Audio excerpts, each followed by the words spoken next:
Bonjour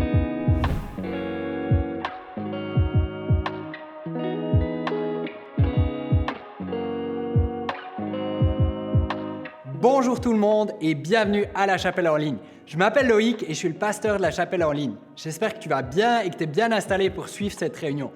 Avant de commencer, je voudrais te souhaiter la bienvenue. À toi qui as l'habitude de nous écouter à chaque semaine, mais aussi à toi qui nous écoute pour la première fois. La Chapelle est une église pour ceux qui n'y vont pas et je suis certain que cette réunion te fera grandir. Noël s'en vient et les billets de nos spectacles Noël à nos portes partent comme des petits pains. Si tu ne l'as pas encore fait, réserve ta place pour toi, ta famille, tes amis. Les représentations auront lieu à Montréal le samedi 9 décembre à 19h, le dimanche 10 décembre à 10h, 14h et 18h. À Gatineau, ce sera le dimanche 17 décembre à 15h. Tu trouveras toutes les infos sur notre site web lachapelle.me/Noël. Sans plus attendre, on écoute la prédication de notre pasteur David Potier et nous, on se retrouve juste après. OK! Êtes-vous content d'être à l'église un matin? Moi, je suis content d'être là. Ça fait 2 semaines que je suis parti. Il y en a, tu as peut-être vu une danse passer quelque part. Peut-être que tu te demandes c'est quoi. Tu vas découvrir c'est quoi tout à l'heure. Je vais vous en parler dans quelques instants de cette danse. Mais juste avant qu'on puisse plonger dans le message d'aujourd'hui, aujourd'hui, le texte, c'est Jean chapitre 15. Jean 15, c'est le passage. Si la Bible disparaissait parce que ça devenait illégal puis que je pouvais juste garder un chapitre de un livre, je garderais Jean 15. Parce que Jean 15, c'est le fondement de toute la vie chrétienne. Jean 15, c'est la clé du succès spirituel. Quand tu as Jean 15, tu as tout. Alors, on va le lire ensemble. Et pour la dernière fois, je vais vous demander de vous lever. Est-ce qu'on peut se lever ensemble? On va lire Jean chapitre 15. Dans Jean 15, Jésus va mourir dans à peu près 24 heures, va aller sur la croix, va être crucifié. Et il est dans la chambre haute et il fait le speech à ses disciples. Il va leur donner son héritage. Il va leur donner son best. En quelques heures, il va leur dire des choses très, très, très importantes. Et mettez-vous à la place des disciples. Eux, ils ne savent pas trop, mais Jésus va mourir, puis c'est leur testament. Jean chapitre 15, verset 1. Jésus dit, « Je suis le vrai sceptre, et mon Père est le vigneron. » C'est quoi un sceptre? Un sceptre, c'est une vigne.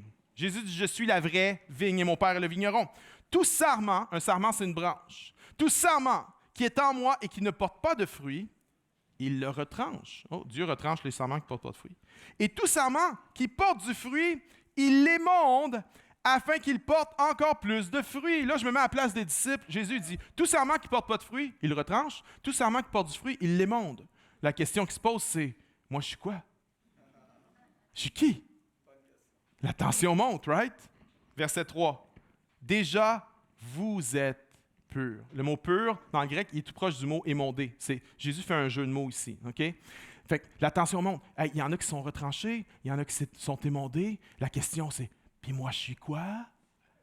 Et là, Jésus dit, ben, pas vous autres, guys. Vous êtes déjà émondés. Vous n'êtes pas de ceux qui vont être retranchés. C'est comme, Faites avec moi ceci. Yeah. Verset 4. « Demeurez en moi, et je demeurerai en vous.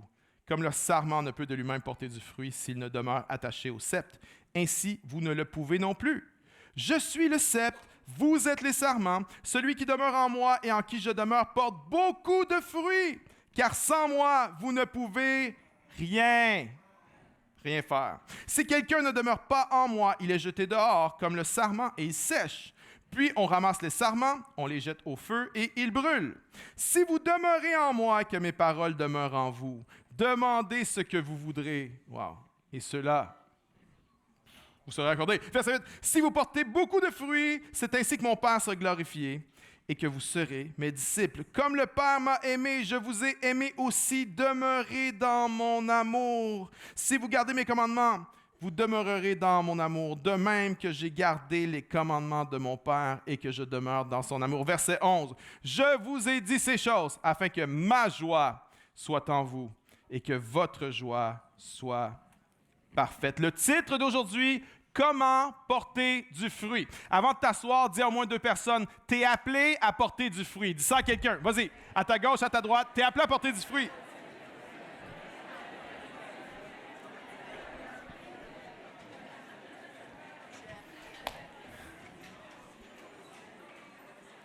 très appelés à porter du fruit. Qu'est-ce que le fruit? Plein de choses. Matthieu 3 dit que le fruit, c'est la repentance. Matthieu 7 dit que c'est l'évidence d'une vie spirituelle authentique. Romains 1 dit que c'est de gagner des âmes pour le Seigneur Jésus-Christ. Romains 6 dit que c'est de grandir en sainteté. Romains 15 dit que c'est la générosité. Galates 5 dit que c'est de développer le caractère de Jésus-Christ en nous.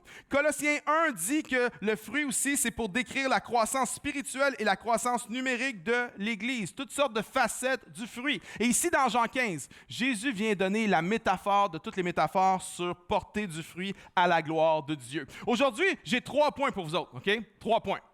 11 sous-points. En 35 minutes. All right? On fait ça? C'est bon? C'est parti. Point numéro 1. Dieu est le vigneron. Jésus dit, je suis le vrai cep et mon Père est le vigneron. C'est Dieu qui est le vigneron. Ça veut dire quoi? Dieu a une vigne et un vigneron veut quoi? Il veut du fruit. Right? Dieu veut que tu portes du fruit.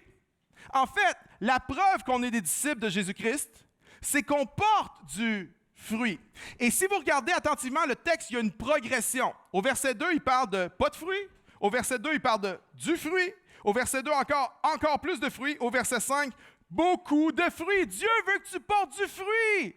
Dieu veut que tu portes beaucoup de fruits. Sous-point numéro 1. Sous-point numéro 2. Dieu vient nous planter. Dieu t'a planté, pas planté de même. Dieu t'a planté de même.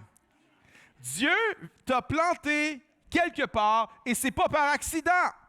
Mais parfois, on n'aime pas l'endroit où Dieu nous a plantés.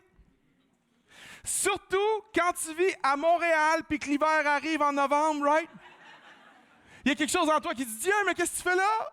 Pourquoi tu ne m'as pas appelé en Floride, à Cuba ou en République dominicaine? » Parfois, on devient tanné et irrité de l'endroit où Dieu nous a plantés. Parfois, c'est le cas avec notre job. « Ah, je n'aime pas ce job-là. Je ne suis pas reconnu à ma valeur. Il y en a qui se frappent en ce moment. Il y en a qui se donnent des coups de coude en ce moment. » Mais Dieu, parfois, nous dit « Je ne t'appelle pas à changer de job en ce moment. Je t'appelle à grandir là où je t'ai planté. » Tous ceux qui ont des enfants, tout le monde, à un moment donné, rêve d'une garde à temps partiel. C'est comme « Ah, j'en peux plus, tu sais. » Mais Dieu dit, non, non, non, je t'appelle à grandir là où je t'ai planté. Il y en a qui t'es marié avec un gars, puis ça fait longtemps. Quand tu l'as marié, il était romantique et il avait des cheveux.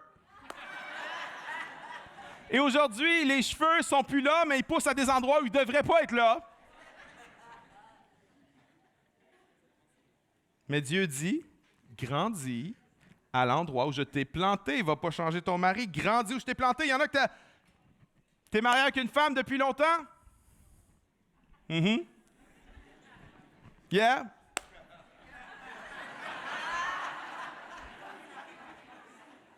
C'est à la mode aujourd'hui de changer d'air, hein? C'est facile aujourd'hui de juste changer comme ça. Il n'y a pas personne qui va dire que ce fait là. Le monde va t'applaudir. Ah, you follow your heart. Yeah, c'est bon ça, c'est bon. Non! Comment on est arrivé à dire que c'était bon quand c'est pas bon?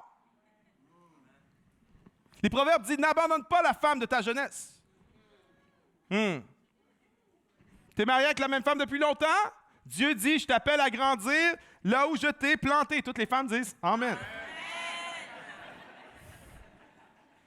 Dieu veut que tu portes du fruit. Dieu vient te planter quelque part et Dieu utilise de l'engrais. Savez-vous c'est quoi l'engrais? L'engrais, c'est du caca. Mais Dieu utilise l'engrais pour nous faire grandir. Mais l'engrais, c'est sale, ça sent mauvais, ça pue, mais c'est nécessaire, l'engrais. Alors Dieu va mettre des gens autour de toi parfois qui vont servir d'engrais. Il y a du monde dans ta belle famille, ton beau-frère, je sais pas, ta belle-sœur, c'est comme de l'engrais, c'est comme quand t'es... Oh. Il y a peut-être quelqu'un dans ton 5 à 7 qui te tape ses nerfs, c'est comme de l'engrais. Oh, pourquoi qu'elle monopolise toujours le groupe L? Pourquoi qu'elle parle tout le temps? Ou peut-être que ton engrais, c'est ton boss quand tu rentres à job le lundi matin, tu fais « Oh, ça c'est de l'engrais. Ça c'est du bon, je te le dis. Ouf! » Dieu nous met de l'engrais, puis l'engrais, ça pue, l'engrais, c'est un peu répugnant, et lorsque Dieu place de l'engrais autour de nous, souvent, c'est des gens qui utilisent. Mais ça, c'est pas pour notre malédiction, c'est pour notre bénédiction, parce que l'engrais va faire pousser le fruit. Dieu utilise l'engrais. En voici un autre. Dieu vient nous émonder. Jésus a dit, celui qui ne porte pas de fruit, il est coupé, retranché. Celui qui porte du fruit, il va être émondé.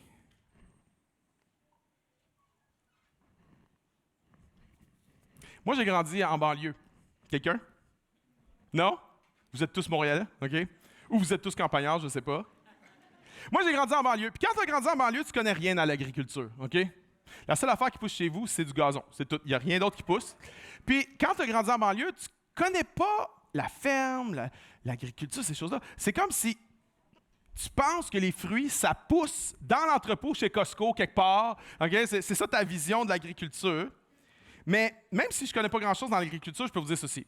L'émondage, c'est quoi? C'est de venir enlever les petites branches qui ne portent pas de fruits.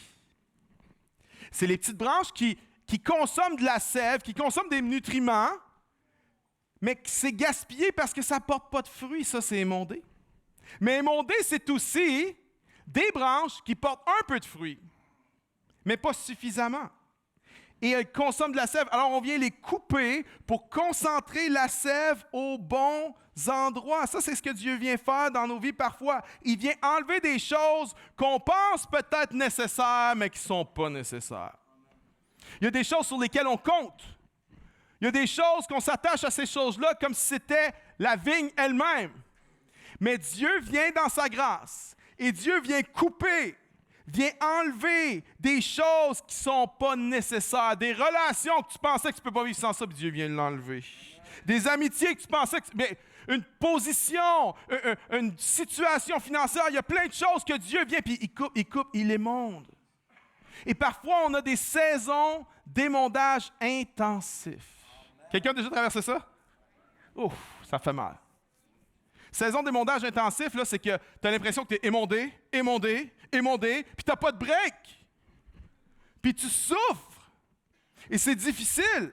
Et tu en viens à te poser des questions. Dieu, mais qu'est-ce que tu fais en ce moment-là? T'es-tu en train de me couper? T'es-tu en train de me retrancher? Et Dieu dit, non, je ne suis pas en train de te retrancher. Je suis en train de t'émonder. Dieu dit, je ne suis pas en train de te punir en ce moment. Je suis en train de te bénir. Ah ouais? Ça ne ressemble pas à une bénédiction pour moi, cette affaire-là. Dieu dit, non, je suis en train de te bénir. Parfois, il y a des saisons dans nos vies d'émondage intense. Mais j'aimerais dire à quelqu'un, ne fuis pas le sécateur de Dieu. Ne fuis pas les saisons d'émondage dans ta vie. Demeure en lui. Demeure connecté avec le cep. Parce que même si tu as l'air d'un arbre qui n'a plus rien, tu dis, j'ai été émondé de partout, laisse-moi te dire ceci. Quand tu demeures en lui, même si tu es émondé à fond, il va y avoir une saison de fruits qui s'en vient pour toi. Il y a un fruit abondant qui va être produit dans ta vie si tu demeures en lui. On peut applaudir plus fort que ça pour tous ceux qui ont besoin d'entendre. Yeah. Dieu est le vigneron. Numéro 2, Jésus est le vrai sceptre. Lorsque Jésus dit « Je suis le vrai sceptre », il y a un contexte à ça. Dans l'Ancien Testament, c'est qui le sceptre? C'est qui la vigne dans l'Ancien Testament? Pour les Juifs, la vigne, c'est Israël. Il y a plein de passages, Psaume 80, Ésaïe 5, Jérémie 2, Ésaïe 19, Osée 10, qui parlent d'Israël comme étant la vigne de Dieu. Israël, c'est cette vigne que Dieu a pris en Égypte et il l'a plantée dans la terre promise. Dans l'Ancien Testament, la vigne, le sceptre, c'est Israël. Mais à chaque fois que l'Ancien Testament parle du sceptre, c'est toujours dans des termes négatifs. Parce que même si Dieu a tout fait pour que sa vigne porte du fruit, même s'il a mis de l'engrais, même s'il s'est occupé de sa vigne, la vigne n'a pas produit du fruit, ou au mieux, elle a produit des fruits, mais qui étaient infects. Alors, lorsque Jésus vient dire « Je suis le sceptre », nous autres, on fait « Ah, ouais, OK, c'est une métaphore. » Non, c'est extrêmement chargé pour eux. Lorsque Jésus vient dire « Je suis le sceptre », il est en train de dire « Je suis le centre du plan de Dieu ». Offensant pour les Juifs. Pourquoi? Parce qu'ils pensent que le centre du plan de Dieu, c'est qui? Eux autres. Ils braguent à propos du fait qu'ils sont la vigne de l'Éternel. Lorsque tu rentrais à Jérusalem, il y avait une gate avec une vigne de gravée. Pendant l'époque des Maccabées, il y avait des pièces de monnaie qui étaient coulées avec une vigne sur les pièces de monnaie. Pourquoi? Parce que eux, leur fierté, c'est « je suis ». Nous sommes, nous Israël, c'est nous la vigne de Dieu. Puis Jésus vient puis il renverse tout ça. Il dit « non, non, ça c'est fini ce temps-là. Israël n'est plus la vigne de Dieu. » Jésus dit, c'est moi maintenant le centre du plan de Dieu. À partir de la croix de Jésus-Christ, Jésus est le centre du plan de Dieu. Et si tu veux aller à Dieu, tu as besoin de passer par Jésus. Je sais que c'est offensant aujourd'hui, mais Jésus a dit, je suis le chemin, la vérité et la vie. Maintenant, ça peut sembler arrogant, mais ce n'est pas arrogant. Voici ce que Jésus est en train de dire. Il n'y a personne d'autre qui vient pour toi. Il n'y a personne d'autre qui vient te sauver. Quand il dit « je suis le chemin », il dit « il n'y en a pas d'autre que moi ». Pierre a dit « à quel autre irions-nous qu'à toi ?» Pierre a prêché à la Pentecôte qu'il n'y avait aucun nom qui a été donné dans le ciel et sur la terre par lequel on peut être sauvé. Je suis le chemin, la vérité et la vie. J'aimerais dire à quelqu'un, c'est Jésus le sceptre. C'est en Jésus qu'il y a la vie spirituelle. C'est en Jésus qu'il y a toute la vitalité. Ne rejette pas Jésus. Ne rejette pas le Fils de l'homme. Ne rejette pas le Fils de Dieu. Il n'y a personne comme Jésus. Il n'y a personne qui est né comme Jésus. Quelqu'un est né d'une vierge? Non. Bonne chance. Personne. Personne n'a parlé comme Jésus. Personne n'a enseigné comme Jésus. Personne n'a prêché avec autorité comme Jésus. Personne n'a aimé les autres comme Jésus jusqu'à la mort. Personne n'est mort pour le péché de l'humanité. Personne n'est ressuscité 3 jours plus tard. Personne n'est monté au ciel et il n'y a personne qui va revenir comme Jésus. Ne rejette pas Jésus. Jésus, c'est le centre du plan de Dieu.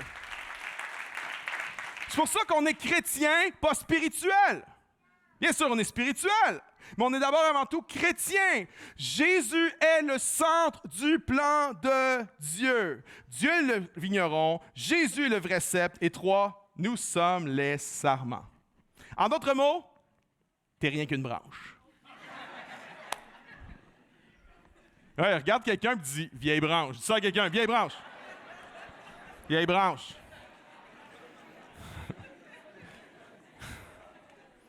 Max Lucado a dit ceci.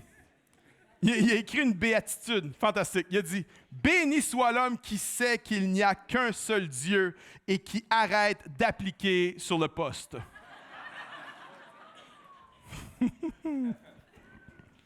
Vois-tu, si tu veux porter du fruit dans ta vie, il va falloir que tu arrêtes de te prendre pour le vigneron. C'est pas ta vigne, c'est sa vigne. C'est pas ta vie, elle appartient à Dieu. Si tu veux porter du fruit, il va falloir que tu arrêtes de te prendre pour le vigneron, il va falloir que tu arrêtes de te prendre pour le cep. Parce que la force, la vitalité, la sève vient du sceptre, pas de toi. Si tu veux porter du fruit, il va falloir que tu te rappelles et que tu réalises que tu n'es rien qu'une vieille branche.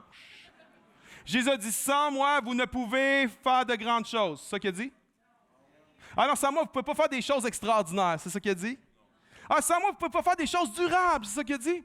Non, non, il a dit, sans moi, vous ne pouvez rien faire.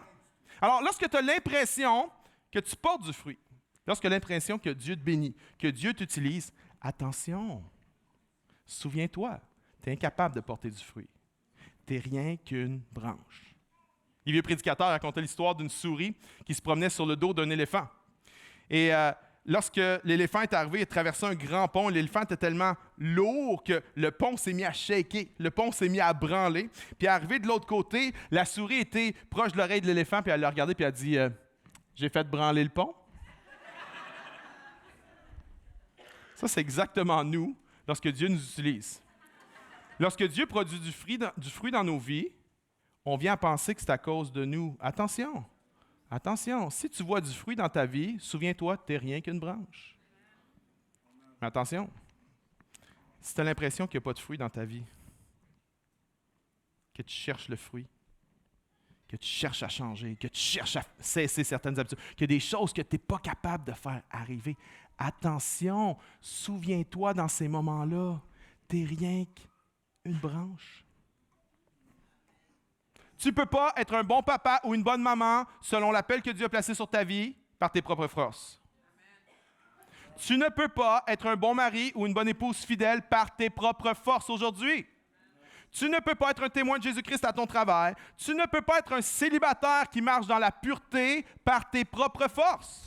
Nous ne pouvons pas avoir les projets de Dieu, la campagne, le bâtiment, l'implantation d'une nouvelle église et plein d'autres portes qui s'ouvrent pour nous en ce moment par nos propres forces. Jésus dit, sans moi, vous ne pouvez rien faire. Tu n'es rien qu'une branche. Tu n'es rien qu'une branche. Alors, ta job n'est pas de chercher le fruit. Attention, beaucoup de chrétiens sont des chercheurs de fruits. Mais c'est dangereux. Lorsqu'on se met à chercher le fruit, lorsqu'on met le focus sur le fruit, on devient fruit-centrique. Au lieu d'être christocentrique. On dit, il faut que je produise du fruit. Il faut que je sois un bon chrétien. Il faut que je lise ma Bible. Il faut que j'arrête de faire ça. Il faut que je commence à faire ça. On met notre accent sur le fruit. Et lorsqu'on focus sur le fruit, on devient fruit-centrique. Mais c'est pas ta job de chercher le fruit. Qui cherche le fruit? Le vigneron, le Père. C'est la job de Dieu. Ta job n'est pas de chercher le fruit. Ta job, c'est de rester connecté avec le sceptre. Ça, c'est ta job. Ne cherche pas le fruit. Ta job, c'est de rester en lui, de demeurer. 11 fois dans le texte, 11 fois. Demeurez en moi, demeurez en moi, demeurez. 11 fois. C'est quoi le point du texte? Je te pose la question. Demeurer. Le mot méno, demeurer, peut être traduit de plusieurs façons. Une des façons, c'est, en anglais, ils le traduisent par hang out. Demeurer, c'est hang out. Jésus dit, si tu hang out, si tu tiens avec moi, si tu hang out with me, tu vas devenir comme moi. Il y en a, tu ne produis pas du bon fruit parce que tu hang out avec les mauvaises personnes. Tu devrais hang out avec Jésus pour devenir comme Jésus. On peut traduire demeurer par hang out en anglais, mais on peut traduire demeurer aussi par habiter. Habiter quelque part, habiter à un endroit. Jésus dit, habite chez moi. Je veux que tu habites chez moi. Mais il y a plein de personnes qui viennent à l'église, ils n'habitent pas chez Jésus, ils visitent Jésus une fois de temps en temps. Un lundi matin, le roi... Ils vont visiter Jésus une fois de temps en temps, une fois par mois. Hein? Hey, je suis un bon chrétien, j'y étais une fois ce mois-ci. Puis, by the way, si tu penses que tu viens une fois par mois, tu viens une fois par 2 mois. J'ai juste what it is. Si tu penses que tu es là toutes les semaines, tu es là une fois par 2 semaines. That's what we are, OK? C'est comme quand tu prends ton record, comment on appelle ça? Ton relevé de dons à la fin de l'année. Puis tu fais, hein? Je donnais bien plus que ça. Right? On est tous pareils. On est tous la même chose. Non. Tu n'es pas appelé à visiter Jésus. Jésus ne veut pas de la visite. Jésus veut que tu habites chez lui. Il y a des gens qui visitent Jésus. Il y a des gens qui datent Jésus. Mais savais-tu que Jésus n'est pas sur Tinder? Pourquoi? Parce que Jésus ne veut pas un one night avec toi. Jésus veut te passer la bague au doigt. Jésus veut se marier avec toi. Mm-hmm. Ta job, c'est pas de chercher le fruit. Ta job, c'est de demeurer en lui. Mais aussi, ta job n'est pas de produire le fruit. Cherche pas le fruit, demeure en lui. Mais aussi, ta job n'est pas de produire le fruit. J'ai été aux pommes il y a quelques semaines. Quelqu'un était aux pommes? Non? Vous êtes trop urbains, vous autres, pour aller aux pommes. J'étais aux pommes. Je me suis promené dans les allées. Je vous dis, il n'y a pas une fois que j'ai entendu un pommier forcé pour produire du fruit. Peux-tu t'imaginer? Non, tu n'entends pas ça. Pourquoi? Parce que le fruit, c'est ce qui se passe quand les branches sont connectées avec le sceptre. Ça se fait naturellement. Tu ne peux pas produire du fruit. C'est pour ça que la Bible ne parle pas de produire du fruit, elle parle de porter du fruit. La branche, elle ne produit pas le fruit, elle le porte. Tu ne peux pas produire du fruit, tu peux juste porter du fruit. Et tu portes du fruit lorsque tu es connecté avec le sceptre et que la sève de Jésus. La vie de Jésus, quand je demeure en lui, coule à travers moi. Le fruit n'est pas le résultat des efforts. Le fruit est le résultat de la connexion avec Jésus. Je peux t'entendre amen à ça? Amen, amen, amen. Amen. Jésus a dit demeurer en moi, mais il a dit aussi demeurer dans mon amour. Maintenant, il n'a pas dit demeurez dans l'amour que vous avez pour moi. Parce que ça, ce n'est pas une bonne fondation. Parce que ton amour pour Dieu, il fluctue avec la température, avec je ne sais pas quoi. Mon amour pour Dieu n'est pas stable, il est instable. Mais Jésus n'a pas dit demeurez dans mon amour, dans votre amour pour moi, il a dit demeurez dans mon amour. On est appelé à demeurer dans l'amour que lui, il a pour nous. Et ça, c'est quelque chose qui ne change pas. C'est quelque chose d'immuable. Ça, c'est sur la base sur laquelle je peux demeurer en lui. C'est que lui, il m'aime de façon invariable, de façon immuable. Et à cause de cet amour qui ne change pas, je peux demeurer en lui. Mais tu dis, comment tu fais ça, demeurer, connecter? Comment tu fais? Comment tu fais méno? Comment tu fais? Il y a plusieurs choses. Bien sûr, la prière. Bien sûr, la lecture de la Bible, de la parole de Dieu. Bien sûr, venir à l'Église, s'engager, servir, être dans un groupe, vivre en communauté, être généreux. Toutes les disciplines spirituelles contribuent à nous faire demeurer en lui. Mais j'aimerais te proposer ce matin que demeurer, c'est plus que les disciplines spirituelles. On a besoin de quelque chose de plus. On a besoin de prier sans cesse. On a besoin de demeurer en lui.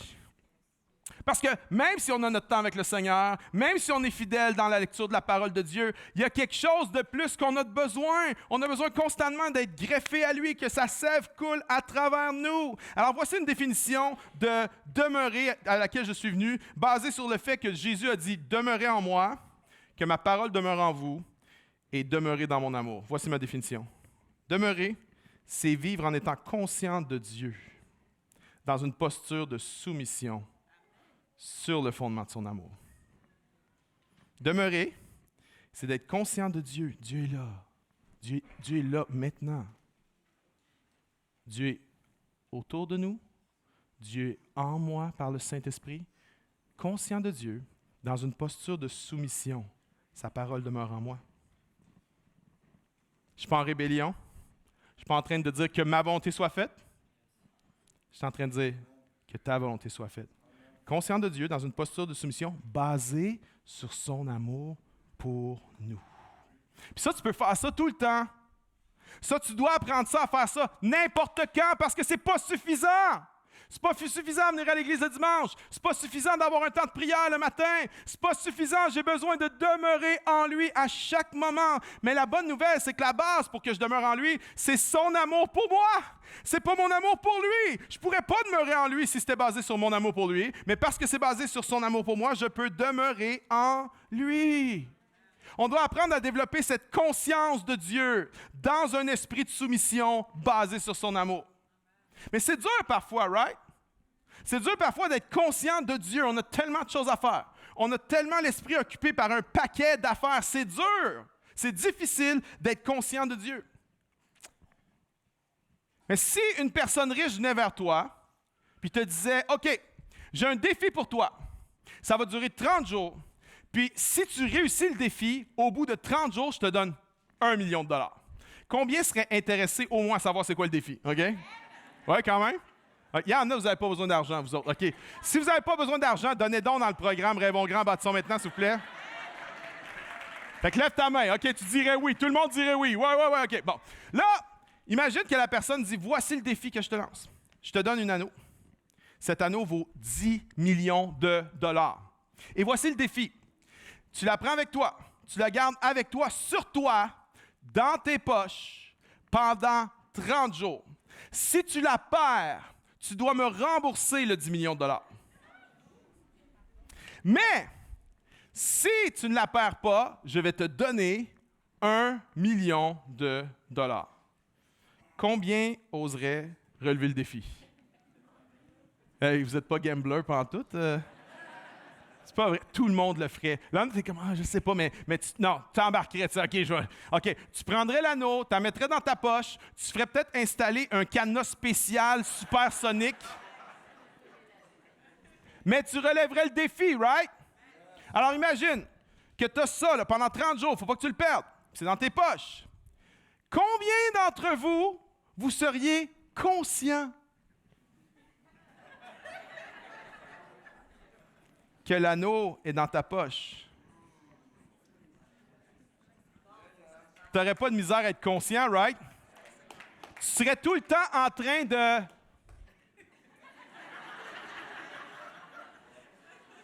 mettre la main dans tes poches pour sentir la présence de l'anneau. Parce que l'anneau est très précieux. Right? 1000 fois par jour, tu ferais... Tu serais conscient. Pourquoi? Parce que tu sais que cet anneau-là a une grande, grande, grande valeur. Une des raisons pour laquelle on a de la difficulté d'être conscient de Dieu, c'est parce qu'on ne donne pas tant de valeur à Dieu.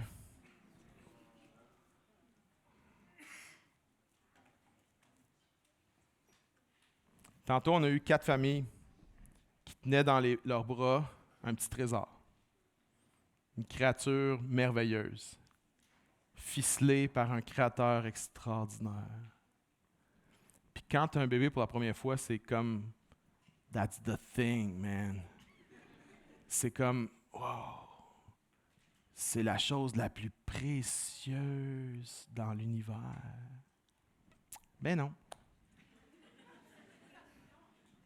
Le trésor de l'univers, ce n'est pas le petit truc que tu tiens dans tes mains. Le trésor de l'univers, c'est Jésus-Christ. C'est lui, le trésor de l'univers. C'est lui. Et si on treasure Christ, si Jésus-Christ est notre trésor, on va être beaucoup plus conscient de sa présence. Conscient de Dieu, dans une posture de soumission, d'abandon, non pas ma volonté, mais la tienne, basé sur son amour, fait que peu importe le nombre de fois que j'ai fail, peu importe le nombre de fois que je n'ai pas fait la bonne affaire, peu importe le nombre de fois que j'ai eu un cœur rebelle, c'est basé sur son amour. Alors je peux venir me reconnecter, je peux revenir à la source. Ça, c'est de demeurer en lui. On a besoin d'apprendre ça. On a besoin de se connecter avec la sève du sceptre pour qu'elle coule en nous et qu'on porte du beau fruit. Maintenant, vous vous souvenez du dernier verset qu'on a lu? Lorsqu'on demeure en lui, il y en a, tu écoutes ça et tu fais comme « Ah, t'as peur, là. Moi, je suis pas habitué de venir à l'église, puis je t'écoute parler, puis c'est comme « Man, ce que tu parles là, ça a l'air d'être la vie la plus plate au monde. » T'es juste en train de demeurer, puis comme « Ah, what about fun, you know? » Mais j'aimerais dire ceci. Quand tu demeures en lui, Jésus a dit « Je vous ai dit ces choses afin que ma joie soit en vous et que votre joie soit parfaite. » Si tu as vécu assez longtemps, c'est le cas pour chaque personne ici, si tu es honnête envers toi-même, tu vas reconnaître une chose. Ta joie n'est pas suffisante. Ta joie est peu profonde. Ta joie change avec les circonstances. Ta joie change sans que tu comprennes pourquoi ta joie change. It's just what it is. Mais voici ce qu'on sait, si on est honnête. Notre joie n'est pas suffisante. Si la seule chose que tu as, c'est ta joie, tu es misérable. Ta joie n'est pas suffisante. Mais Jésus a dit, je ne vais pas vous donner la joie. Il a dit, je vais vous donner ma joie. Jésus est l'être le plus heureux dans l'univers. Et sa joie ne fluctue pas. Sa joie est constante. Et Jésus dit, si tu demeures en moi, si tu restes connecté, ma joie va être en toi. Et ta joie va être complète. Et y en a-tu des affaires à pleurer dans le monde? Y en a-tu des guerres, puis des injustices, puis tu regardes d'un côté, puis tu fais un monde où c'est épouvantable, puis ça doit être eux autres les coupables. Puis là, tu regardes sur l'autre bord du monde où c'est épouvantable, ça doit être eux l'autre les coupables. Il y a tellement de nonsense, il y a tellement d'épreuves, il y a tellement de pression, il y a tellement d'anxiété, il y a tellement de choses difficiles en ce monde. Tellement. Ma joie n'est pas suffisante. J'ai besoin de quelque chose de plus. Mais la joie ne vient pas en disant « Dieu, donne-moi ta joie ». C'est pas comme ça que ça vient. La joie, c'est le fruit. La joie, c'est un fruit. Puis le fruit vient de quoi? De la connexion. Demeurez en moi et vous porterez beaucoup de fruits. Il n'a pas dit « Portez du fruit pour demeurer en moi ». Une chance. Sinon, qui pourrait demeurer en lui, right? Personne, on est foutu, on est fait. S'il faut porter du fruit pour demeurer en lui, qui peut demeurer en lui? Mais c'est pas ça qu'il a dit, ça c'est la religion qui dit ça. L'Évangile dit, demeurez en moi et il t'accueille. Tous ceux qui veulent demeurer en lui sont accueillis par lui. Tous ceux qui veulent aller se connecter à la sève de Jésus sont accueillis par lui.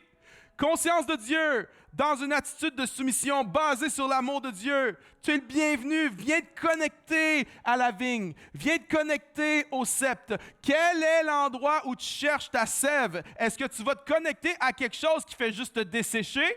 Ou si tu vas te connecter au sceptre de Jésus, à la présence de Jésus, tu vas demeurer en lui, hang out avec lui, habiter là où il habite, et que sa vie coule en toi, et que sa sève coule en toi. Il n'a pas dit « portez du fruit pour demeurer en moi ». Il a dit « demeurez en moi et vous porterez beaucoup de fruits ». La Bible ne dit pas « n'accomplissez pas les œuvres de la chair pour être remplis de l'esprit ». La Bible dit « soyez remplis de l'esprit et vous n'accomplirez pas les œuvres de la chair ». Ça, c'est la grâce de Dieu. Dieu produit le fruit en nous. Jésus produit le fruit en nous. Est-ce qu'on peut applaudir le Seigneur ce matin? Amen. Quelle joie. Quel privilège de pouvoir se connecter. Demeurer en lui. C'est ce qu'on va faire? On va faire ça là. Maintenant. Est-ce qu'on peut se lever ensemble? Tout le monde. Est-ce qu'on peut ouvrir nos bras au Seigneur? Tendons nos mains vers le Seigneur.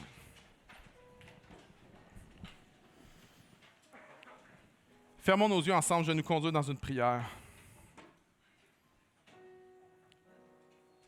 Mais alors que je prie, sois actif dans cette prière. Fais pas juste écouter quelqu'un prier de façon passive, non, sois actif. Que ton esprit dise Amen, que ton âme dise oui, viens Seigneur.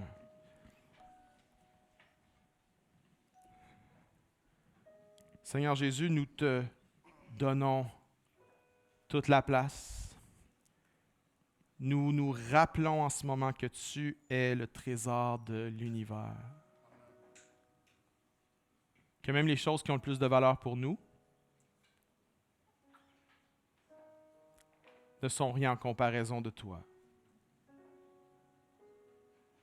Tu es le trésor de l'univers. Aide-nous à être conscients de toi. Aide-nous à être conscients de toi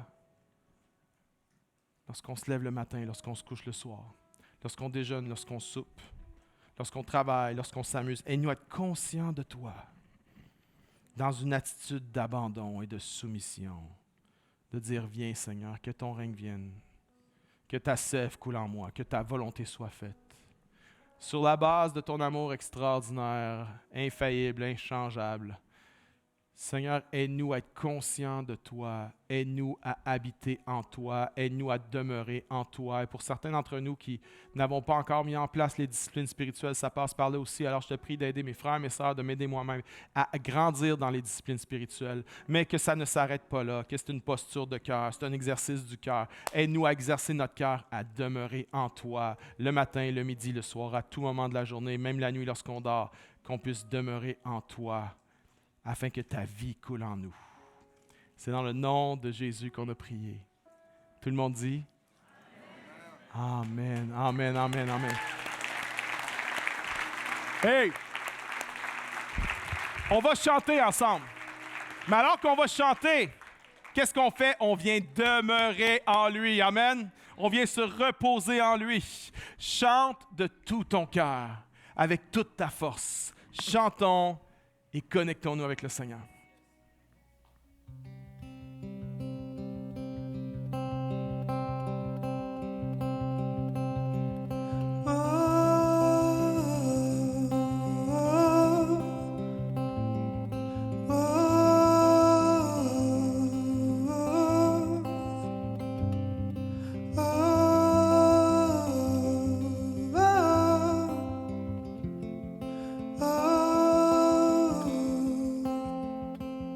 De toi, je veux m'approcher, connaître ton cœur, prosterner devant ta grandeur. Couvert de ta grâce, je vivrai pour te glorifier. Tu es ma force, mon appui, quand l'angoisse surgit.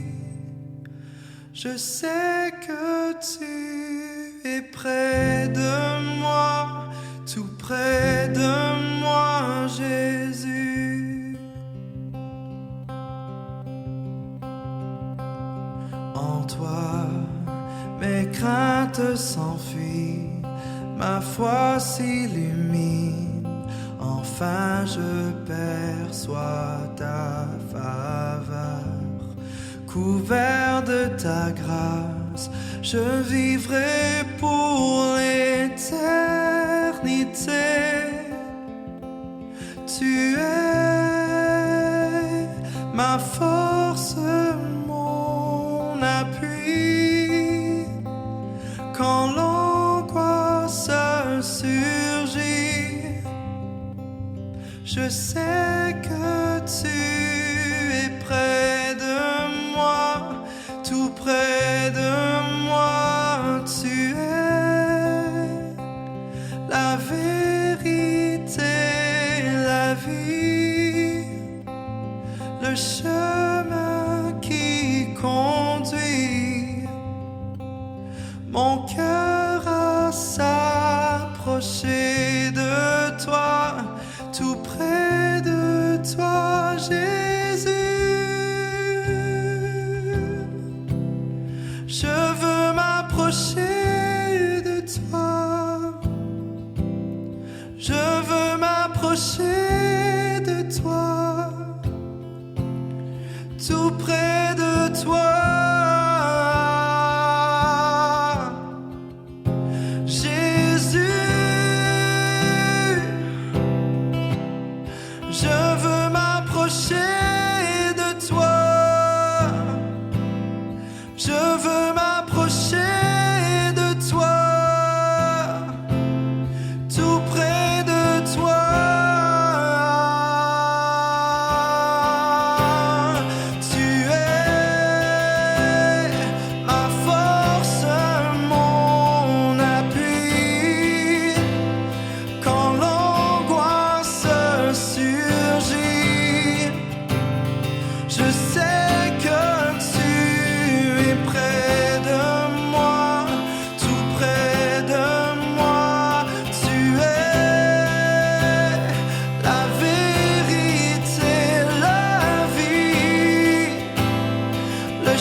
Que ma vie serve à t'adorer de toute éternité.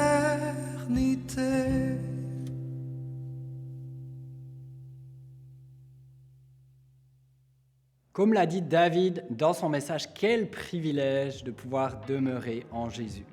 Que l'Esprit nous aide à demeurer en lui à chaque moment de notre journée, pour que notre joie soit complète. Si tu veux nous rejoindre demain midi sur Zoom pour l'After en ligne, t'es le bienvenu. On se retrouve à chaque lundi à midi pour parler du message, échanger et prier les uns pour les autres. Tu trouveras le lien Zoom sur notre site web sous l'onglet After. Merci à tous ceux qui sont généreux semaine après semaine. C'est grâce à ta générosité que nous pouvons vivre les dimanches en ligne ou en personne, offrir à nos ados des soirées 13-18 et à nos jeunes adultes des soirées où ils peuvent approfondir leur relation avec Dieu. Merci de participer à la mission de Dieu. Et si toi aussi tu as envie de participer à cette grande mission, tu as juste à aller sur notre site web ou notre application mobile. Il n'y a pas de petit montant. Chaque participation fait la différence. La réunion est déjà terminée. On se revoit la semaine prochaine et d'ici là, bonne semaine.